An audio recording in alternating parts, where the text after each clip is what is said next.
మాజీ మంత్రి కేటీఆర్ చిట్చాట్లో సంచలన వ్యాఖ్యలు చేశారు. తనను అరెస్ట్ చేసే ధైర్యం రేవంత్ రెడ్డికి లేదని, తన అరెస్ట్ జరగదని అన్నారు. ఎమ్మెల్యే దానం నాగేందర్తో రాజీనామా చేపించి కడియంను కాపాడే ప్రయత్నం జరుగుతుందని అన్నారు. ఇక కాంగ్రెస్ గుర్తుపై సికింద్రాబాద్ ఎంపీగా దానం పోటీ చేసి దొరికిపోయాడన్నారు. అనర్హత వేటు పడితే పరువు పోతుందని దానం చేత రాజీనామా చేపిస్తున్నారని సందర్భంగా కేటీఆర్ కీలక వ్యాఖ్యలు చేశారు. ఖైరతాబాద్ ఉప ఎన్నిక కంటే ముందే గ్రేటర్ ఎన్నికలు వస్తాయని కేటీఆర్ జోస్యం చెప్పారు.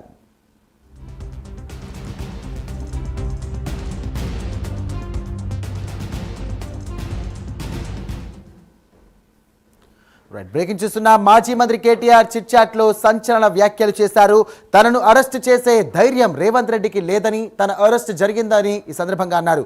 ఎమ్మెల్యే దానం నాగేందర్తో రాజీనామా చేపించి కడియంను కాపాడే ప్రయత్నం జరుగుతుందన్నారు. ఇక కాంగ్రెస్ గుర్తుపై సికింద్రాబాద్ ఎంపీగా దానం పోటీ చేసి దొరికిపోయాడన్నారు.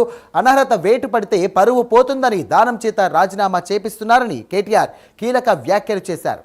ఖైరతాబాద్ ఉప ఎన్నిక కంటే ముందే గ్రేటర్ ఎన్నికలు వస్తాయని కేటీఆర్ జోస్యం చెప్పారు.